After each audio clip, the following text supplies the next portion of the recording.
Hi there, everybody. Welcome to Dome at Home. I'm your host, Scott Young. No green screen today. I'm here in a tiny little hotel room to do the stream. They have free Wi-Fi. That was the main thing, so we're good. All right. Welcome to the Kennedy Space Center in Florida. That's where I am right now. I've spent the day running around doing all sorts of crazy things to learn about and prepare for tomorrow's big event. Well, I'm here for the Psyche mission, which is a robotic mission that will fly to an asteroid that is, we think, made completely of metal, or mostly of metal, which is, we've explored the rocky planets, we've explored the gas giant planets, we've explored different kinds of asteroids and comets and the Kuiper belt objects like Pluto.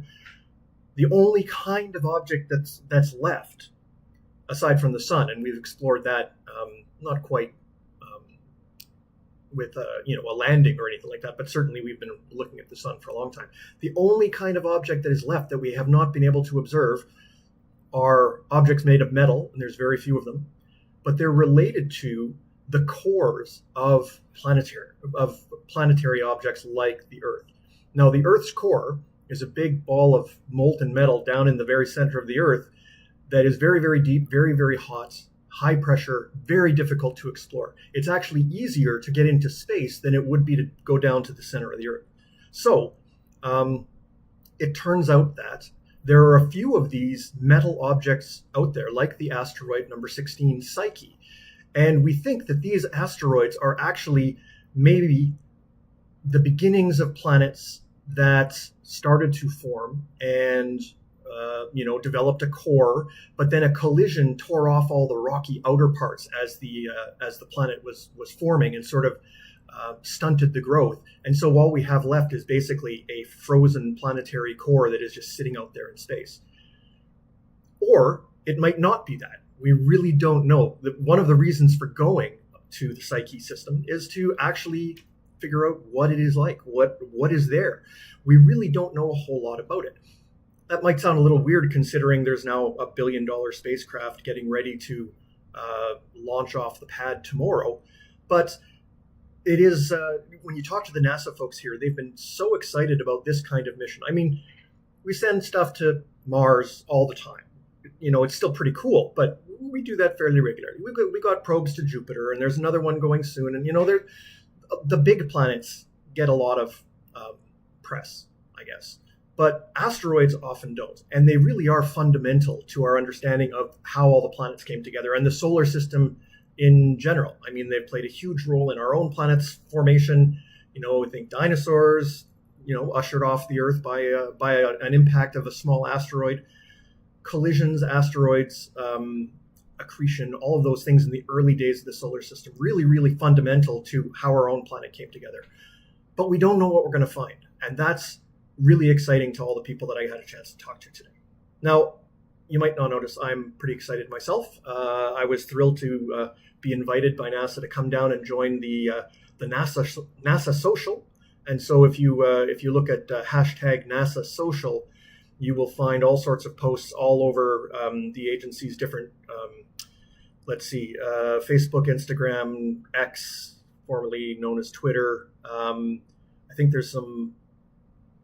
Actually, there's some on Blue Sky as well. A few other ones that I frankly hadn't heard of. So hashtag NASA Social will bring up all of the posts there. And we've had a really full day. I just got back from a little trip to a shopping center because I found I did not have enough battery power for all of my devices to survive while we were out in the field. So I topped up my battery power. But anyway, let's get into what the week is like. First of all, it's nice to see so many of you guys here in the chats and so on. If you have any questions that you would like me to ask someone here at NASA, or find out the answer and put into tomorrow's live broadcast, throw it in the chat here. I'm happy to pass those on, and you'll be able to ask questions directly live too by using hashtag AskNASA.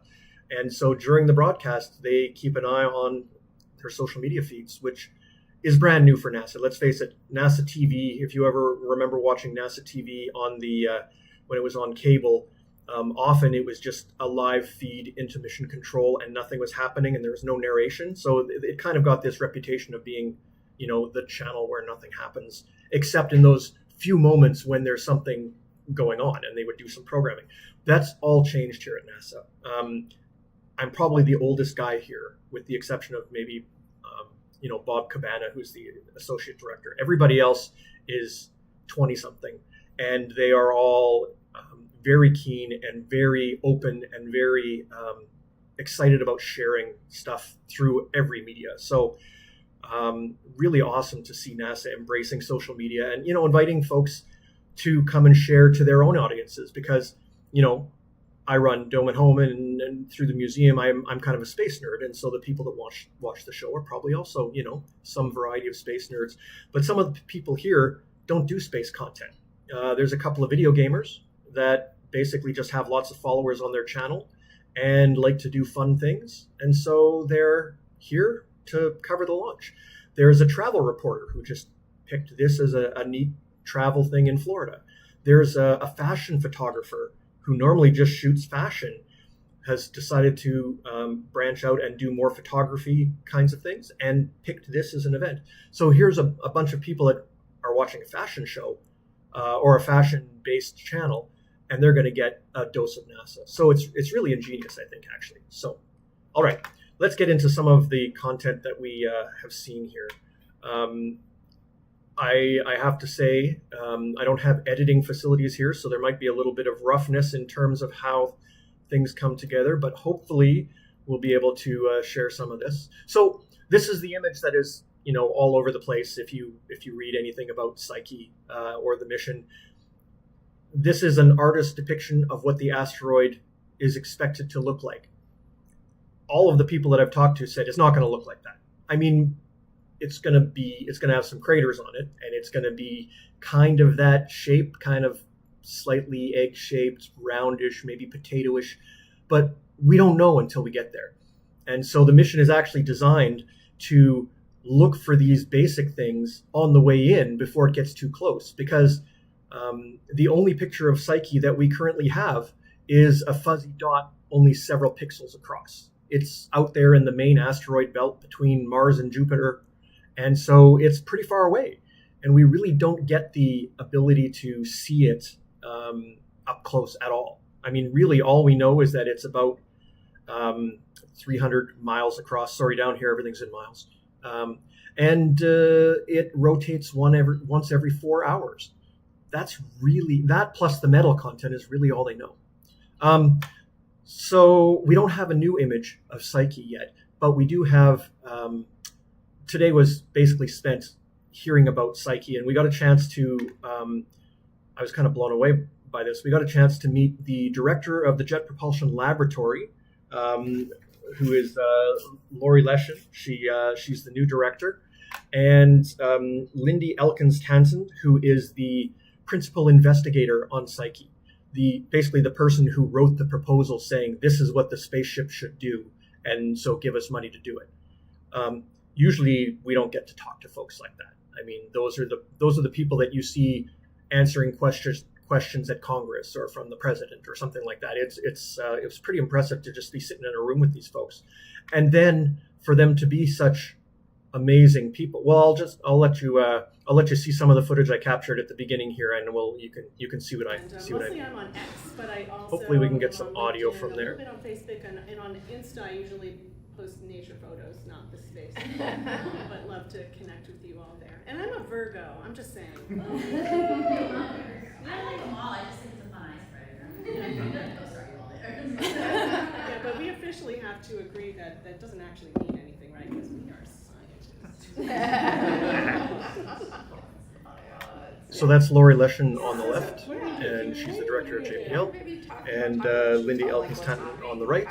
And our social media person, Allison, introduced herself as an Aquarius, so everybody was following suit. And it was nice for Lindy to come in and remind everybody, well, horoscopes, not really science. See if I can get out of it, so I'm just waiting for the email back. Oh my God, what happened yesterday? Okay, so we met up in the morning and we got to go into hangar at 39A and walk along at the launch pad. It's the integration hangar that's right next to the launch pad that has the railway tracks that go from the hangar right up to where the rocket is now. And we got to walk along the rocket and look up at it and just say, oh my God. We're still laying down then, right? So it's on the 3 floors and all the engines. That's right. The very top. So Psyche, inside the fairing. Inside the fairing, So- and the bottom part of, what do they call it, The mobile launch the platform. mobile launch platform that then goes and gets pinned into place in the pad and then lifts up the rocket, which happened last night. Yeah, so we did that in the morning, and then there were a whole bunch of other things that are just a blur. And Press we did conference. the press conference, which I think went well. Yes. Or maybe you guys want to listen to the press conference? Yes, excellent, thank you for that. After the press conference, we went straight to an all-team meeting to brief the entire Psyche team on where we were at and what was going on. And then we had the launch readiness review, which was supposed to be 2 hours, ended up being 3 hours, but it was basically a love fest. Because the great news is we have an absolutely fully functional spacecraft and rocket that are just waiting for break-in weather. And so I'm hoping you all have flexible travel plans, that's all I'm saying, because tomorrow's looking ugly. Yeah, and then we had a JPL party last night, which was fantastic, where we could just.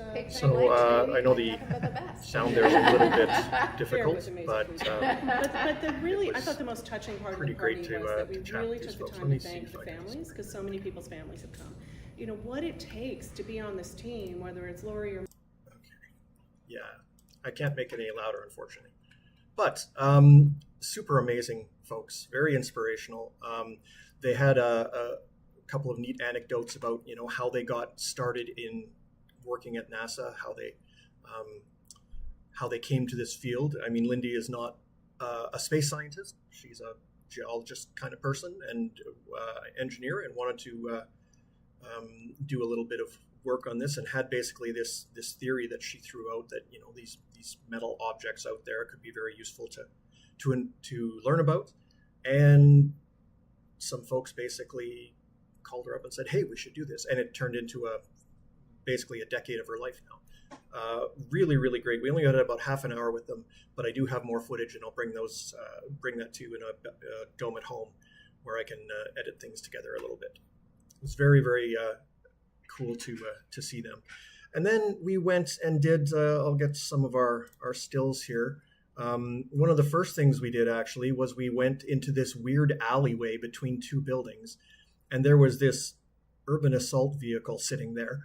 And this is the emergency egress vehicle for astronauts on the pad. So this isn't Psyche related, but they like to show off, all of NASA when you're there behind the scenes. So basically, when the crew that's waiting to go to the space station is sitting up there on top of the rocket, if there's a problem, they have these wonderful, basically zip lines that slide them all the way down the rocket, and they land on the ground and they get into this vehicle, and this vehicle drives away from the probably exploding rocket, and the idea is it will protect everyone. It's got multiple layers of armor. It was designed for service in Afghanistan to protect against IEDs and things like that, but really rugged vehicle.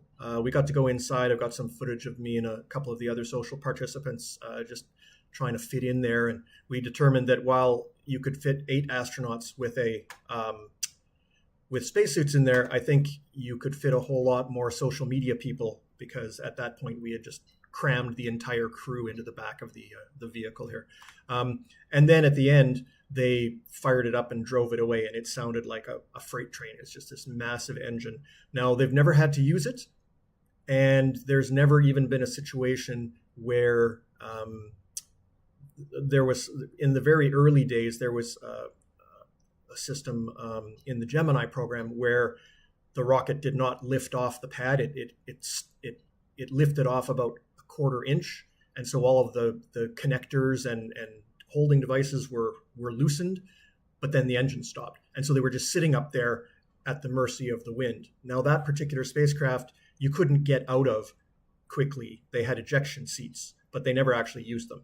But since that day, the crew can always get out of the spacecraft and slide down these guide wires. And it used to be a different vehicle. This is a relatively new one, but it's just an example of the extra steps that human spaceflight requires. Here's a crew of people, highly trained, highly specialized, hoping that their job never gets used, but they're there just in case. So that's a huge amount of work. They don't do that for the robots. If the robot spacecraft blows up on the pad, it blows up on the pad, and there's nothing that gets done about it, which is a little bit too bad, but I understand. In that same alley, there are these doors, and it took me a second, and then I realized that I had seen these doors hundreds of times, because these are the doors that the astronauts walk out of in their little pumpkin suits, those orange space shuttle suits, when they are leaving NASA to get into their astronaut vehicles and go to the pad, the astrovans they call them now. And so those doors open and 6 or 7 orange robed figures come out, and they all wave and they get into the van and they drive away. And once we realized that's where we were all taking pictures, and then we had folks that had to, they had to go and demonstrate. We had a few people pretend to be astronauts and so on. And so it was pretty cool. I've got some video of that as well that I'll bring in a future Dome at Home. But it was a neat, because it's a place that I've seen so many times on TV, it was just magical to be there. All of Kennedy Space Center is pretty much like that. Like, I've watched Apollo 13 a million times, and I've watched all of the Tom Hanks From the Earth to the Moon series and all the documentaries, and I'm a space nerd. So being there was really, really exciting. Now, I have been to Kennedy Space Center before, but not since pre-COVID, and it's amazing how much has changed here. All of the commercial space programs, the SpaceX and Blue Origin and Boeing and folks like that are all building new facilities here, and the NASA contingent is only one of many users of this now United States Space Force missile range. So pretty cool stuff. And then they took us to the VAB, the Vehicle Assembly Building, the largest one-story building in the world. It is 529 feet high. The doors, it basically allows a rocket the size of the Richardson Building in Winnipeg to slide in and out through the doors without having to bend over. It's incredibly massive. Built for the Saturn program that went to the moon in the Apollo days. These orange bits that are here are there from the Apollo days. That's where they stacked the Saturn rocket pieces as they were putting them together in what are called the low bays, and each one was put together, and then they would stack them on top of each other in the high bay, and that's where the rocket would be finally assembled. Now, those parts aren't used, but for many years the shuttles were stacked in there, and now Artemis, the new moon rocket, is being stacked there, and it really is cool to be there. I was at a virtual conference during COVID with the educators of NASA, and they did a virtual tour of the VAB. And so someone walked around with their cell phone and shot pictures. But actually being in this space, it is so massive. It has its own weather system because it basically has air trapped in it that, it changes the humidity and the temperature, and it has its own air currents because it's just so massive. There were a couple of mock-ups of the solid rocket boosters that will be used in Artemis. The pieces of Artemis, many of them are already at Kennedy Space Center, but they weren't in the VAB being stacked yet, so they weren't in places that we could see as of yet. We still have more tours tomorrow, though, after launch, so I'm not sure what we're going to see. But seeing some of these, these gantries that were there for, Apollo 11, things like that, they're still there, still functional if they still had a rocket to use them with. It's just not worth it to dismantle that stuff. And of course, there's the historical value. It's now a historical site, so they can't actually just cut it up for scrap or anything like that, which is good. But it's really cool to be able to see that. And there's some artifacts from the space shuttle days as well. There's a mobile launch platform in there from the shuttle, and there's a piece here of the external tank. That's where one of the pipes goes in, and I guess it was like a test article or a troubleshooting article if they had like a connector problem to look at. They have this sort of mock-up here. And similarly, there was another one. There's the other one there, the shuttle from the other side of the external tank. And then we had lunch. And lunch in the NASA cafeteria, well, it's a Subway. There's a Subway, and there was a pop-up Chick-fil-A there that, I don't know, it was some kind of, you had to order in advance. I wasn't a Chick-fil-A fan anyway, but, and there was another restaurant, like a barbecue, I think it was called Sonny's or something like that. Anyway, it's just, a normal kind of food court, essentially. And all these people were there, and they're all NASA folks, and they're just sitting and eating their lunch. And we got to sit and, we didn't mix with the group. We were sort of all by ourselves with the social media team, but it's just cool to think, like, imagine you're there and you're working on a rocket, and then you just go have your lunch, because that's what you do with a job, right? We think of NASA, I think of NASA as this glorious dreamlike place, but it is real jobs for thousands and thousands of people there. So it was really neat to see that side of things, and it sort of mythologized a little bit the thing, and shows that it's not $1 billion spacecraft. It's a spacecraft that was built by a whole bunch of people who got paid that $1 billion, essentially. Some of it goes to hardware, but a lot of it goes to the people that are actually doing the work. This is the behind the scenes of our NASA social panel that happened at, it was 2:30 Eastern time, so 1:30 Manitoba time. And the view to the right of this picture is the beautiful backlit desk with all of the people, and Bob Cabana was there. He's a former shuttle astronaut, and he's now the associate director of NASA.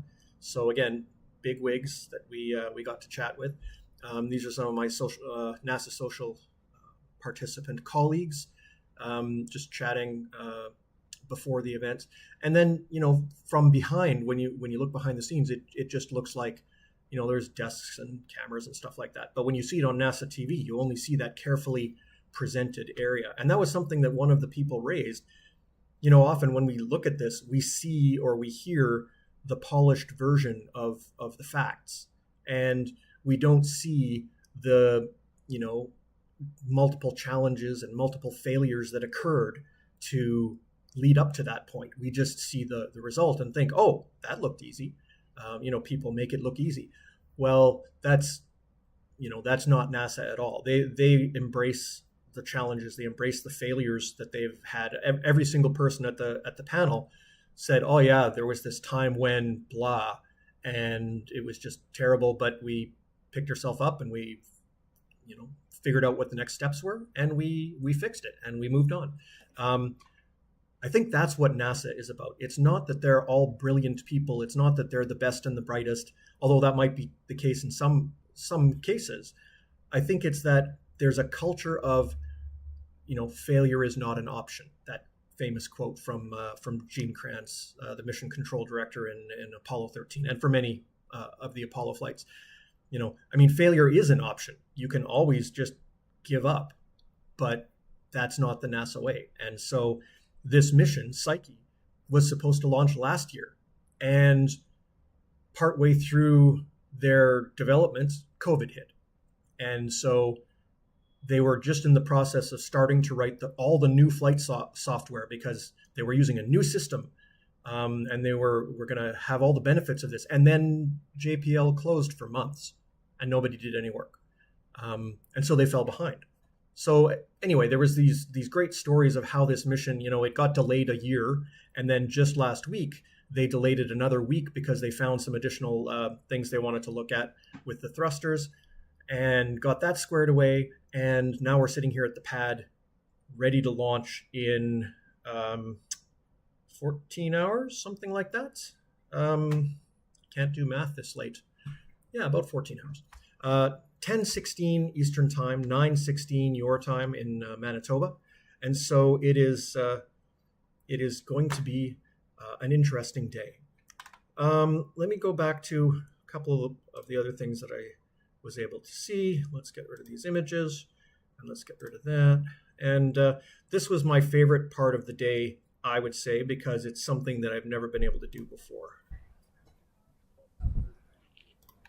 So we're here at the launch pad. There is the SpaceX hangar, and there is the Falcon Heavy on the pad with Psyche already encapsulated.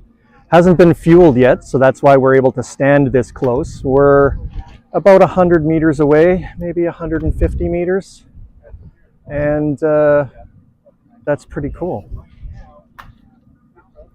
You can see Isabella, one of my colleagues, she's here from Spain, came all the way from Spain to do this trip, and she has a really interesting channel where she's the one that largely does fashion, but she basically does sort of a mime kind of thing where she just shoots footage and is gesturing to the different things, and then puts it all together in a story later. So she's not doing live stuff, but you'll see her pop up in most of the footage because she gets right up at the front to get the good views. Really, really interesting. I can't believe they took us to the launch pad. Like, I've been on those tours with NASA where they take you on a bus and they'll drive you past a launch pad, and if there's nothing there, they'll stop and you can get out and walk around and look at it a little bit. You're not right there, but you're kind of close, but it's not an active site. Well, here, we're sitting here and it's an active site. There's the rocket right there, and there's a spacecraft on top of it that's going to space tomorrow. So that was really cool. And actually, let me just bring back that image, because something interesting about these spacecraft, we're just going to jump ahead a little bit to the close-up. There we go. Pause. So, the Falcon Heavy is basically 3 Falcon 9s stuck together with bungee cords, and then another half a Falcon 9 on top. And so by combining those rockets, you get a lot more power and you can lift a bigger spacecraft. It's fairly straightforward. Right now in this image, the center Falcon 9 is kind of obstructed by the erector. That's basically the trailer that brings the rocket out this way and then lifts it up to vertical for launch. But on the sides, you can see these other 2 Falcon 9s. They don't look brand new, and it's because they're not. These are reusable rockets, and they are being reused. I think one of them's flown 4 times, one of them's flown 5 times already. That's a really big deal. That's one of the reasons that SpaceX has been so groundbreaking in the kinds of things that it does. All the old rockets, basically one use and you throw it away. The space shuttle, we kept the orbiters, but all the big stuff thrown away. The solid rocket boosters were recycled. That turned out to be not really a great idea. So having a functional, reusable kind of system is pretty cool. So when this launches tomorrow, all of the 27 engines at the bottom of those 3 Falcon 9s will ignite, and then there's 2 boosters on the side, when they're done, will detach, turn around, and fly back and land very close to the launch site. I'm excited to see the launch. I'm more excited to see the landings, because that is so Buck Rogers. If you've seen these things land before, it just really looks like that 1950s, 1960s idea of what space travel was going to be like, with these big tall rockets that would land vertically and take off and so on. So I'm really looking forward to that. The one caveat, and you heard the folks talk about it, is they're waiting for a hole in the weather. The forecast for tomorrow right now is about 20% chance for good weather.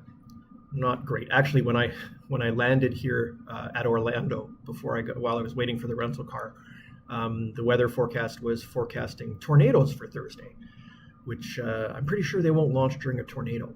But anyway, it doesn't look quite that bad, but it's not looking great for a launch tomorrow. However, we will start live at 8:30 Manitoba time, 9:30